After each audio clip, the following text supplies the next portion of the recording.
Hey everybody, it is Kellen Nitro for Nitromaniac TV's Wrestling Unlimited coming at you with another Facebook request from our buddy Nick Opalweski over on Facebook. He wants me to take a look at the very first of the latest batch of WWF Superstars episodes that have made its way onto the WWF Network, WWE Network. Get the F out. And this is from 4/1892, so April 18th, 1992, so we've just passed the 28th anniversary of this airing, emanating from Kalamazoo, Michigan, the Wings Stadium, and again, the broadcast date for this episode was April 18th, 1992. Hope everybody is staying safe out there and staying indoors. If you've chose this channel to check out some content, I appreciate it. Thank you very much. And yeah, we'll get through whatever this mess is right now. I'm taping this during the great COVID crisis of 2020, so to kind of earmark where we're at in this point in time. So, of course, this was in the aftermath of WrestleMania 8 from Indianapolis, Indiana, the Hoosier Dome, and all the happenings with that event.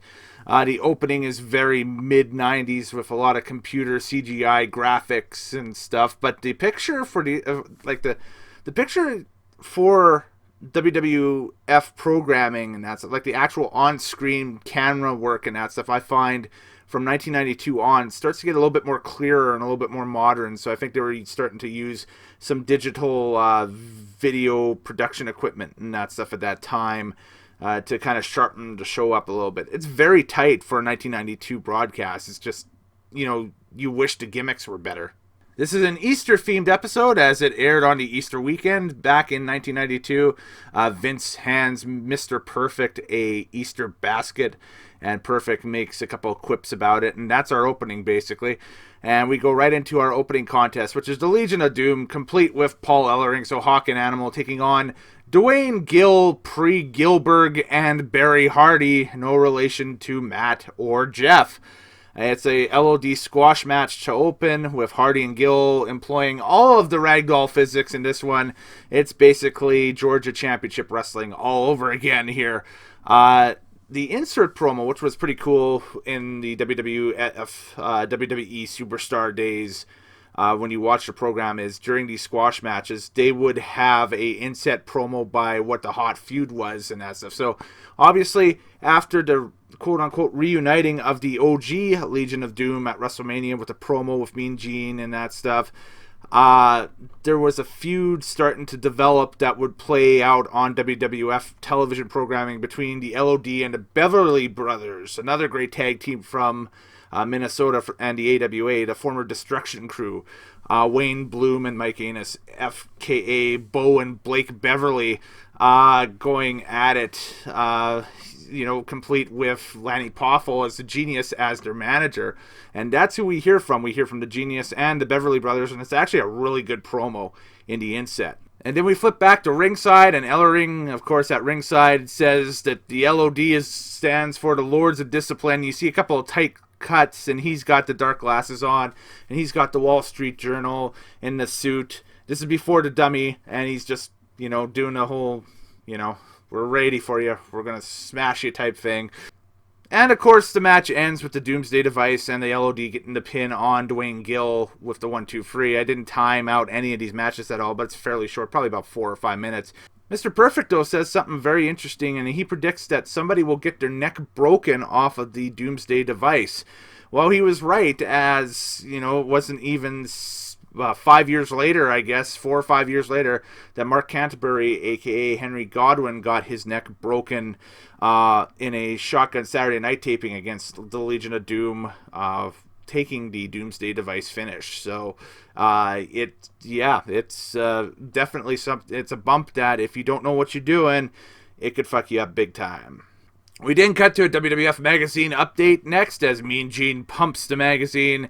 And this is a big angle here. This is the post-WrestleMania 8 revealing that the photos and the private photos that Ric Flair had of Ric Flair and Elizabeth were doctored. We'd call it nowadays photoshopped. back then it was called sci-texting, where you would, I guess, basically erase one image and insert in another image that was taken, probably with a green background to kind of chroma key it in or whatever, and that's what they did. Again, this is a huge plot point as it kind of ends the feud between Macho and Flair at that point, but they would meet later in the year, of course, heading into Survivor Series for the big tag main event there with the debut of Razor Ramon a few weeks prior to and that stuff, and in the corner with Ric Flair is Razor Ramon, and then of course Mr. Perfect jumping sides, replacing the Ultimate Warrior after Warrior goes bye-bye, and it is Macho and Perfect on the other side of that main event. It's amazing that they're setting up, but it's kind of a long-term program. It's obviously centered around the World Wrestling Federation title at this time, but of course it would kind of broaden out a little bit more as the year would go on. We didn't see an ad for the Coliseum video release of WrestleMania 8 and flash back to it in the post-match melee between Savage and Flair. And of course, you all know what happens here. Flair kisses Liz. After the match, Liz goes after Flair. It's wild. And yeah, Vince and Mr. Perfect talk about it over this next match, which is another enhancement match. There are all enhancement matches on this card here. Repo Man taking on Chris Hahn, and it's not going to be a great day for the great Mr. Hahn. It's an enhancement match with Repo Man. One of the better early 90s wrestling themes, in my opinion, that Jim Johnson put together, by the way. It's got to be in the top 20. Of course, Repo Man is Barry Darsow in a retread. See what I did there? From his run as Smash in Demolition. This was his final WWF run before jumping over and becoming the Blacktop Bully in WCW. Kind of a unique finish here as Repo Man wins by hitting Hahn with free sort of slingshot maneuvers into the bottom rope, kind of working the throat. And then post-match, the Repo Man hog ties Hahn by the throat. Repo Man had kind of a hangman's noose that he brought to the ring and drags him around the ring to kind of get over and get some cheap heat from the crowd. It's one of those cheap early 90s gimmicks that a lot of people love. It is wrestle crap at its finest here. And Darsow, I think, kind of falls into that category of just a character wrestler for a character time.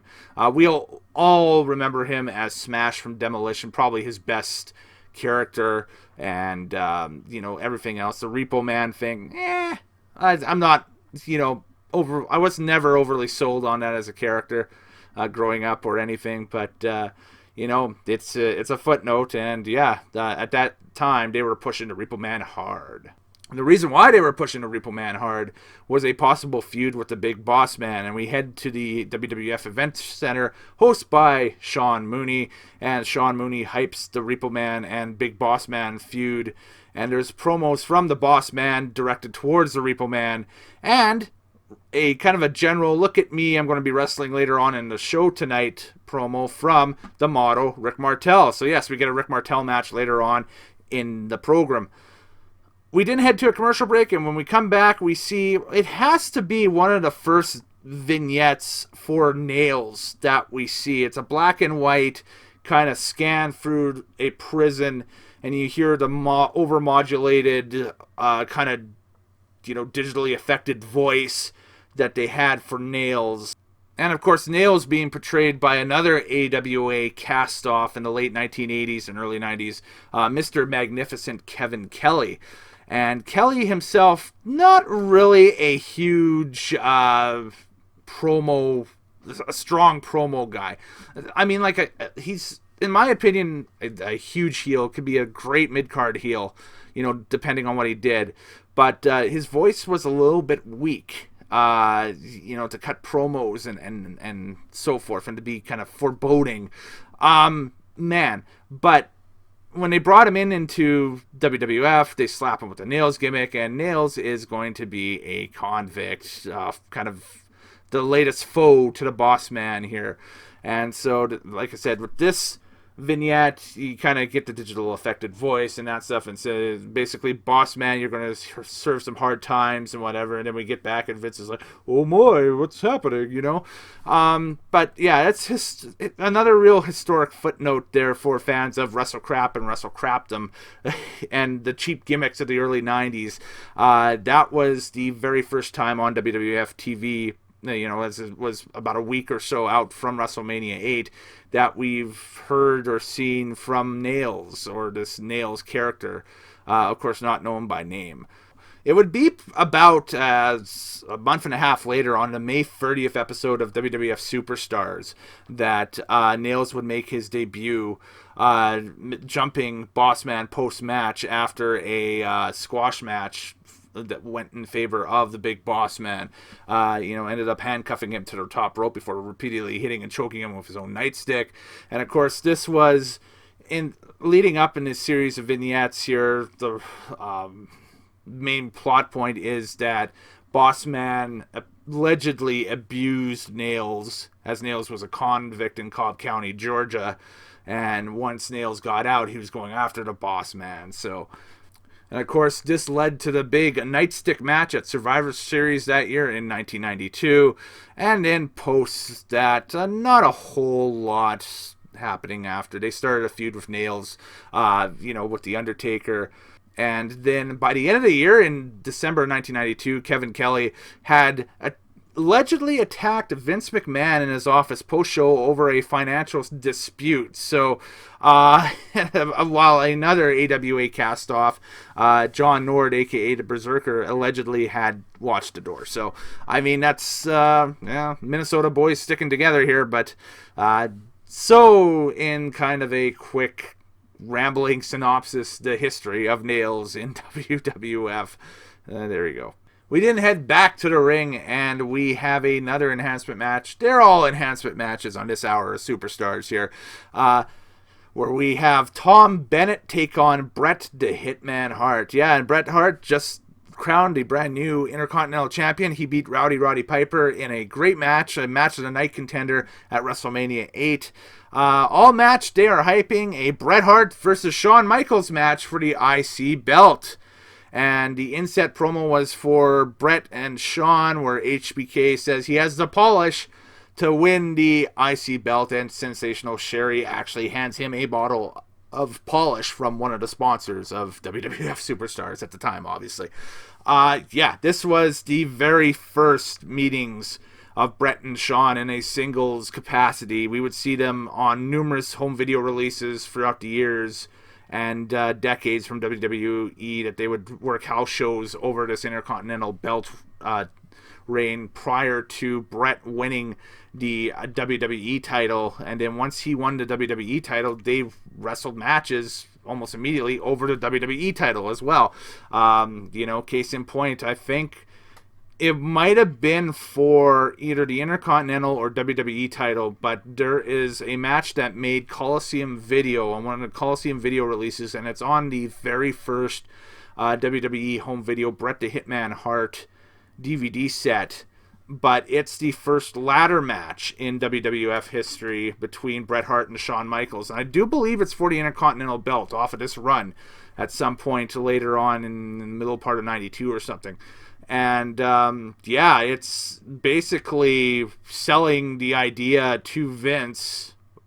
Bret Hart had brought the idea in to do a ladder match, and Shawn was game for it at that time. And this is before kind of the animosity had started between Bret and Shawn.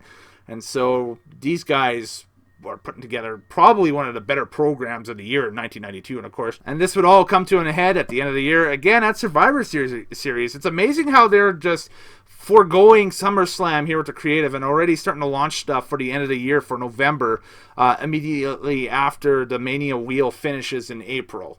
With this one, it's kind of like SummerSlam was going to be the lead off for Survivor Series this year, and they were trying something to have Survivor Series as kind of the blow-off in 92. I kind of like that. That's pretty cool. Well, anyway, Bret hits all his greatest hits, sharpshooter and submission victory, and back to Sean Mooney, who froze to a Mountie promo. Mountie says he beat Bret before for the belt, and he'll do it again. And this is another thing that I think kind of culminates on Superstars shortly thereafter, or on a few other WWF syndicated programs and that stuff, where Bret puts the IC title on the line against the Mountie, and the Mountie subsequently fails and is out of the company in short order for a bit before coming back in with a youngster by the name of Pierre Carl Ouellette, and basically doing the Quebecers, well, a Mountie tag team type thing that becomes the Quebecers that we all know and love in the late 93 and in basically majority of 94 run. We then jump to a Bushwhackers promo. Says America is treating them nicely. Well, that's good. We go to a commercial break and another vignette for a future debuting superstar, and this one is Crush. Well, a re-debut, because don't forget, Crush was the third member of Demolition brought in to replace Bill Eadie's Axe character in 91, and this is another retread. They've kind of repackaged the character now as kind of a Hawaiian babyface, and it shows the whole premise of the promo is, I'm Crush, and I've always liked to crush things, even as a kid. We go to a black and white shot of a reenactment in, I guess, his parents' house or something like that, of a kid building a log cabin and a pop can right beside him, and the kid just palm strikes the pop can and just, crushes it down. So, hey, Bryan Adams becoming a big thing at that time. Next enhancement match on the program was the Berserker, John Nord, the aforementioned Berserker, taking on Mark Roberts. Mr. Fuji with John Nord here, and Fuji says he's challenging for sometime in the future The Undertaker and Paul Bearer to a match. This was in the inset promo as well. So, again, a huge storyline which they thought was being dropped at that time in front of everybody's laps. I mean, I'm watching this and my jaw dropped a little bit too. Like, okay, you know what? 1992, John Nord versus 1992 Undertaker, two big guys that can move in the ring. Let's get it on. Let's see what happens, right? Nord, though, we're all older now. We take a look at it, and it's just, he was basically doing a tribute to Bruiser Brody at that time with his moveset. Just, the big boots, the movement around the ring, and the huss. Just was more of a tribute to a guy that Nord really looked up to in Bruiser Brody. So, you can't fault him for that. Berserker ties Roberts into the ropes, not Jake Roberts, Mark Roberts, and hits two fuzzy boots to the chest, a giant leg drop, and a power slam for the 1-2-3. One of my favorite rare finds, if you can find on the internet, and it's so out of place, is there's a WCW Worldwide episode from, I want to say, August of 98, or late July of 1998, in the main event. This is when Goldberg was on his undefeated push, had just won the World Heavyweight title, and they had been teasing this for a few weeks that the World Champion Goldberg would be making a title defense on Worldwide. And, of course, Worldwide was the syndicated show from Universal Studios at the time, yada, yada, yada. The opponent is John Nord, and John Nord comes out in kind of, he's got frosted tips, a Caesar cut, glasses, like a white leather jacket, white short trunks, but the fuzzy boots remain. And he hits Goldberg a couple times with the big fuzzy boots, and it's like, dude, this is such a mishmash of gimmicks. It's unreal, but if you have a chance to check it out, go see it. And, of course, the Berserker's music at the time, kind of jobberish that they were using. I don't think this was the final theme. I think this probably was one of his earlier musics. It just feels like a generic stock rock bed at this time. We then go to the WWF Fan Club promo. It's the same one that played at Mania 8 with the kind of the hip-hop soundtrack in the back that you've seen on all of the Mania 8 pay-per-view cuts and such. Mean Gene then on stage with a bunch of kids with Warrior face paint, and it's crazy promo time because it's Ultimate Warrior talking Destrucity and all that stuff. This is Warrior's first promo since his return at WrestleMania 8, and they show video of it, of him running down to the ring, saving Hulk Hogan from Papa Shango and Sid Justice. And Warrior calls out Sid Justice. Of course, Warrior says Hogan is a friend, and to do wrong against any of the Warrior's friends, that someone will pay the price. He does ramble at times, but this one is pretty coherent, good stuff. And yeah, they were building a Warrior Sid Justice program that was to have, I believe, culminated SummerSlam that year. That was going to be one of the main events. But Justice left the company. So, with Justice leaving WWE just prior to SummerSlam 92, Warrior kind of gets thrown into the feud instead with Papa Shango. And the rest is, again, 1992 WWF and WrestleCrap history. So, all right, next contest. And for 45 minutes of content, you get a lot of squash matches in 45 minutes, let me tell you. We have the model, Rick Martel, the aforementioned Rick Martel, taking on Red Tyler. And of course, Rick Martel walks out sans arrogance, but still with the atomizer. Tyler rocking a splendid, short, tight, we'll give it a USA America style gear, as his gear is very patriotic themed. And Rick gives Red Tyler some offense as Tyler hits a flying forearm and a small package for two. So this is not an enhancement match. This is a tryout match at this point. This is the most competitive match on the card. So they must have been looking at Tyler for something. Maybe looking at bringing him in under some sort of gimmick for a year, because again, Tyler, a larger athlete, probably about 6'5", 6'6", matches up very well and is actually well built too. The dude looks like he's seen a few gyms in his life for sure. Going into the ring with Rick Martel, but of course after the inset promo from Martel, kind of again outlining what his plans are in the Federation and that stuff, we get a drop kick, backbreaker, Boston Crab, and that gives Martel the win. We didn't go to footage from the Coliseum Video WrestleMania WrestleMania 8 release, because they are hyping the release, I guess, over the next week or so. The WrestleMania 8 VHS was to have debuted into stores. You get to take a look at some video from the WrestleMania Festival, which becomes fan access later on down the line.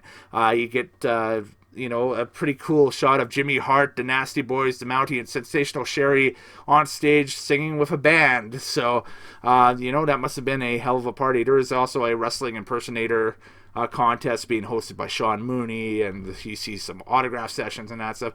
It all looks very well attended, and this all becomes WrestleMania access later on down the line. We did have another enhancement match. There's two more to go on this show, and this is our last singles enhancement match of the program. The Texas Tornado, Kerry Von Erich, taking on Warren Bianchi, and this has to be one of Kerry's last matches with the WWF. Let me just do a quick Google here. So as I was writing the notes, I thought that this was probably one of Kerry's last appearances on WWF television. Surprisingly, he leaves the WWF in August of 92 after being left off of the SummerSlam 92 card in Wembley over in London. And, this is one of the, if it's not one of the last appearances of him on WWF television, it's one of the last appearances of WWF television where he's a pushed superstar and getting a victory over enhancement talent at this point, because the tide would turn a little bit before he leaves, and he'd be doing the job for some guys a little bit later on. And looking at the Wikipedia entry for Kerry, it says, after an absence of 2 months following the real-life breakdown of his marriage and subsequent divorce, Von Erich returned to action following WrestleMania 8 and defeated, well, they got Mark Roberts listed here. That's wrong. That should be Warren Bianchi on the April 18th, 1992 episode of Superstars. And this automatically, though, is kind of the start of him going into opening cards and that stuff, where he's programmed against low-level competition. Here was the opening card competition that Kerry would face in his final few months in WWF. It's kind of a murderer's row of your opening card talent.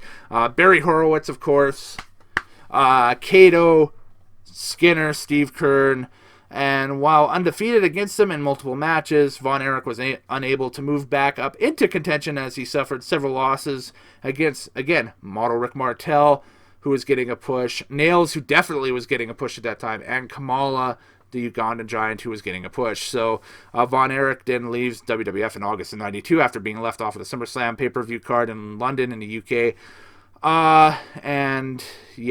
Unfortunately, he takes his own life in 1993, February 18th, in Denton County, Texas. So Vince, though, says something very interesting here, commentary-wise, regarding Kerry's physical appearance.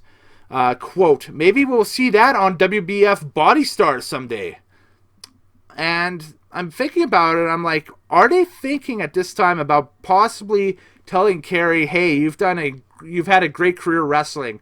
Can we use you on the WBF Body Stars program? Because the WBF was going at this time. It was doing programs and syndication and that stuff. I'm not sure if they had ran their first pay-per-view yet or not. Were they thinking about bringing the Texas Tornado Kerry Von Erich in as kind of either a guest star or a new arrival to the World Bodybuilding Federation? You know, something to kind of scratch your heads about. And classic wrestling aficionados and nerds like myself maybe can debate that for a little bit. You know, throw it in the comments below. What do you think? Is there something to that? Would there have been fire to that rumor? We go to an inset promo during the match where Kerry cuts a babyface promo about his return. Discus punch to a huge pop from the crowd, the loudest of the night. 1, 2, 3, and Kerry Von Erich wins. He looked very coherent in this match.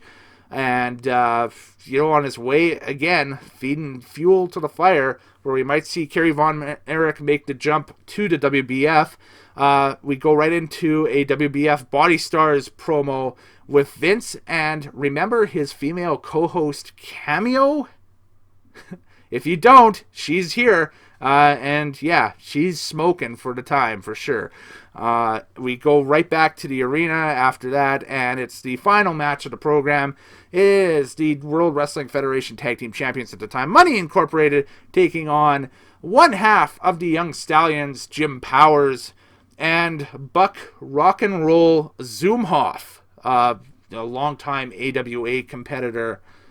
And of course, Jim Powers never really recovered from, you know, the split of the Young... We'll try that again. And of course, Jim Powers never really recovered from the split of the Young Stallions back in late 88, with Paul Roma kind of doing his own thing. Roma actually has been more high profile up to this point than Powers' career has been in the WWF and such. They've been using Powers as more of a job guy spot at this time, whereas, man, you know, Roma has already been in Power and Glory, and I believe Roma at this time has already made the jump over to WCW. He's going to become a Horseman soon, so, you know, there you go. And Buck Zumhoff is a pedophile, as Zumhoff had served 36 months in prison from a July 1986 case where he was found guilty of sexual misconduct involving a minor. And where is Buck now? Well, he's currently in prison. He was sentenced on May 6, 2014 to 25 years in prison on 2 first-degree and 2 third-degree counts of criminal sexual conduct for sexually abusing his daughter between July 1999 and June 2011, beginning when she was 15 years old. And yeah, so special place in hell for people like that. I have no time for people that do that. So anyways, we go back to the match. Powers gets some offense in on DiBiase, but it all goes to shit when Buck tags in, which, you know, this is obviously the guys behind the scenes and that stuff, probably just booking, you know, all these old AWA guys because they're in the AWA territory at the time, the old AWA territory at the time. And unfortunately, Buck is one of these guys, and so they probably just book him. And, you know, because of what he did in 86, of course, all the stuff that he had done later on in his life has not been, you know, has not happened yet and that stuff. Because of what he did in 86, probably got around a little bit and that stuff. And so a little bit of frontier justice, the boys handling their own business happening here.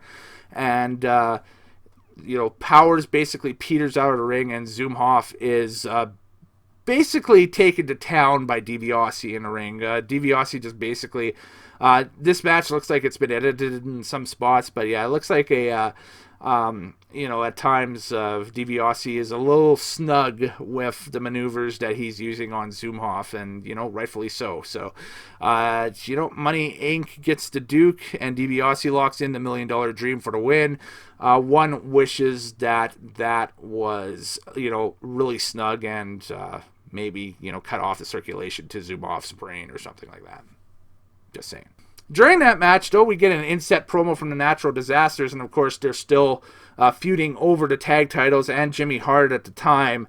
I think that they would have another blow-off match in the aftermath of WrestleMania, but the time for the Natural Disasters basically kind of fades away, and Money Inc. still holds on to the tag belts a little bit going into, of course, the Mania run of the next year, and we get the Mega Maniacs and that stuff. And for more on that, go to my WrestleMania 9 review.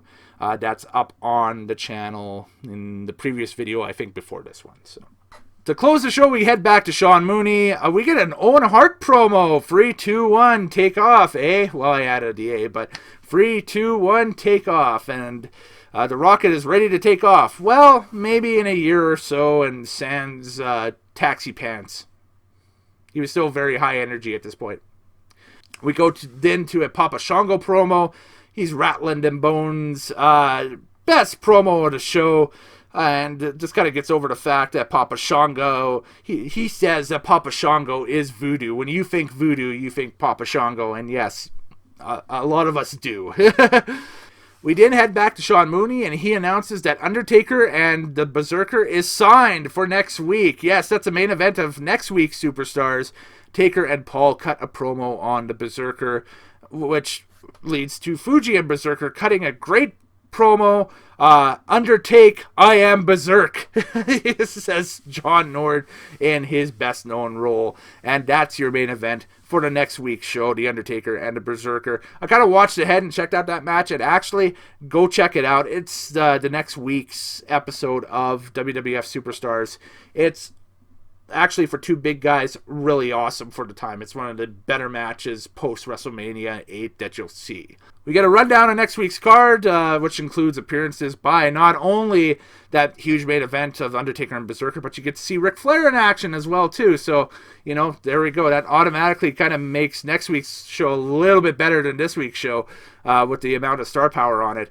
And with that, they hype the main event one more time and end credits, and they fade to black at 45 minutes. It is the first of the WWF Superstars episodes that have made its way onto the platform of the WWE Network from this run from April of 92 post WrestleMania 8 to, I think the cutoff for it might be either just leading up to or prior or just after the Stars and Stripes Challenge of 1993. So, that's kind of the first test group of WWF Superstars episodes they've thrown up there. I will give this a 6.5 out of 10. I thought that watching almost an hour's worth of enhancement matches is a little, give me something more off of this, but the promos were good. Like I said, we had a great Papa Shango promo. We got a awesome Rocket Owen Hart promo. Some interesting stuff here. Natural Disasters, Legion of Doom being established a little bit. The huge storyline drop of the how Perfect and Flair doctored the photos of Miss Elizabeth and Macho Man, taking Macho Man out, side texting, if you will, and putting Flair into those photos. And, we get a Repo Man match for all that's worth. And Bret Hart's here too. So, anyways, that's it. I'm Kellen Nitro. Later days. Happy wrestling watching. If you want to request a show, it's easy. Email me, nitromaniactv@gmail.com. Or you can hit me up on Twitter @KellenNitro, or message me like Nick has done through the Facebook group. The Facebook group is Nitromaniac TV's Wrestling Unlimited. Until I can get a better setup done, this might become like a Patreon reward tier in the future or something once I start a Patreon. But I'm just looking to build up the subscriber base a little bit before then. Once we get maybe upwards past the 90, 100, 110 subscriber count, we might be able to take a look at that and make it into a perk. So right now, hey, it's free for the time being, so get after it. I'm Kellen Nitro. Later days. Happy wrestling watching. We'll see you guys next time on the channel.